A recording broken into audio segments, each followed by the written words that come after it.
Angkat hatiku, apakah ku sungguh mengasihimu, Yesus? Kau yang Maha Tahu dan menilai hidupku, tak ada yang tersembunyi bagimu. Selamat pagi Bapak Ibu dan Saudaraku yang terkasih di dalam Kristus. Pagi ini kita akan kembali lagi merenungkan firman Tuhan. Saya ajak kita berdoa terlebih dahulu. Mari kita berdoa. Allah Bapa kami di surga, pencipta langit dan bumi, pemilik kehidupan kami. Kami bersyukur kalau hari ini kami masih diberi nafas kehidupan. Dan sebelum kami melakukan aktivitas kami yang lain, kami mau belajar firman Tuhan. Mohon Allah Roh Kudus menolong kami untuk memahami kebenaran-Mu. Biarlah melalui firman Tuhan hari ini kami belajar untuk semakin mengasihi Tuhan dan semakin mengenal Engkau. Terima kasih Bapa. Dalam nama Tuhan Yesus kami berdoa. Amin. Bapak, Ibu, dan Saudaraku, pada pagi hari ini kita akan sama-sama belajar dari firman Tuhan yang diambil dari kitab Amos pasal 6 ayat yang ke-8 sampai 14. Saya akan bacakan buat kita ayat 8, 11 sampai 14. Tuhan Allah telah bersumpah demi dirinya. Beginilah firman Tuhan Allah semesta alam. Aku muak terhadap kecongkakan Yakub dan benci kepada puri-purinya. Aku akan menyerahkan kota serta isinya. Sebab sesungguhnya Tuhan memberi perintah, maka rumah besar dirobohkan menjadi leruntuhan dan rumah kecil menjadi serpihan. Berlarikah kuda-kuda di atas bukit batu? Atau membajakkah orang dengan lembu di sana? Sungguh kamu telah mengubah keadilan menjadi racun dan buah kebenaran menjadi racun pahit. Hai kamu yang bersuka cita karena kota Lodabar dan yang berkata, bukankah dengan kekuatan sendiri kita merebut Karnaim bagi kita?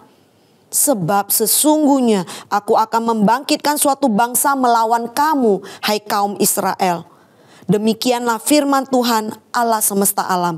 Dan mereka akan menindas kamu dari Lebo Hamat sampai ke Wadi di Araba.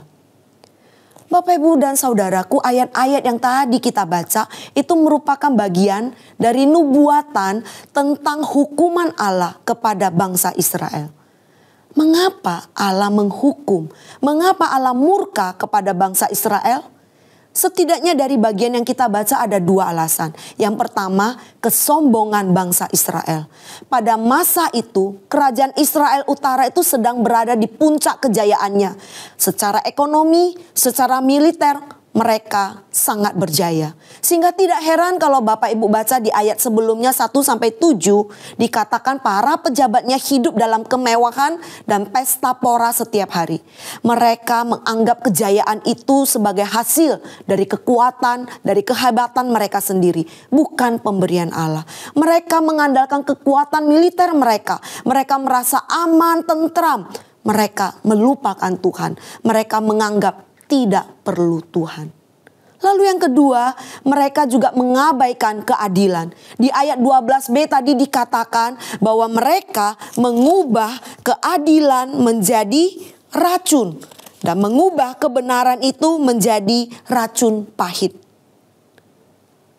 Hukum tumpul ke atas, tajam ke bawah. Ketidakadilan terjadi di mana-mana. Yang kaya makin kaya, makin berkuasa. Yang miskin makin terhimpit, makin terdesak. Bapak, Ibu, dan Saudara, melalui Nabi Amos Allah menyatakan penghukumannya. Hukuman atas Israel itu pasti terjadi. Karena Allah muak, Allah jijik, Allah benci melihat kesombongan dan ketidakadilan yang terjadi di tengah-tengah bangsa Israel. Hukuman yang Allah berikan itu tidak main-main Bapak, Ibu, Saudara. Kota besar, kota kecil, seluruh kota akan dihancurkan. Rumah besar, rumah kecil ini menandakan baik orang kaya, orang miskin, semua orang tanpa terkecuali akan dihancurkan oleh sebuah bangsa asing. Kelak bangsa Asyur lah yang akan menyerang dan menghancurkan kerajaan Israel Utara. Bapak, Ibu, Saudaraku, Allah kita Allah yang adil. tapi sekaligus Allah yang penuh dengan kasih. Walaupun Allah menghukum Israel dengan begitu keras, tetapi di akhir dari kitab Amos, di Amos pasal yang ke-9 ayat 14 dikatakan ada janji pemulihan dari Tuhan.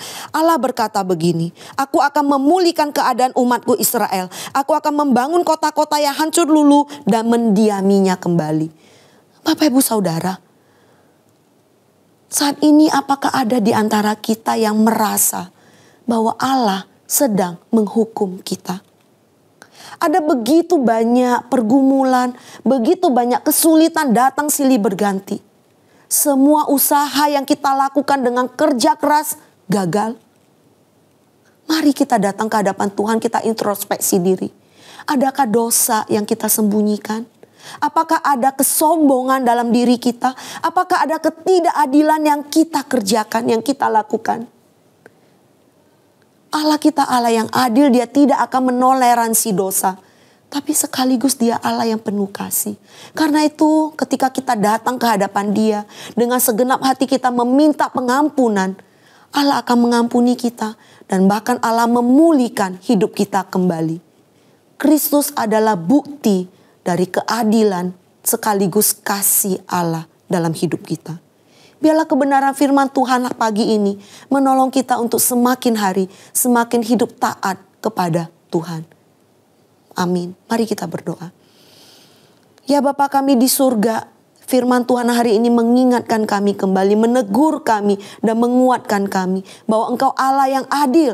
Engkau tidak pernah mentoleransi dosa. Biarlah Tuhan ajar kami untuk senantiasa memeriksa diri kami, hati kami. Ketika ada dosa yang kami lakukan, baik itu dengan sengaja atau tidak sengaja, kami mohon Tuhan singkapkan. Biarlah kami boleh belajar datang ke hadapan Tuhan, mohon pengampunan dari-Mu. Karena kami percaya Engkau mengampuni dan Engkau memulihkan hidup kami melalui Kristus. Terima kasih Bapa, ini doa kami. Biarlah kami senantiasa hidup dengan taat, takut akan Engkau. Dalam nama Tuhan Yesus kami berdoa dan bersyukur. Amin.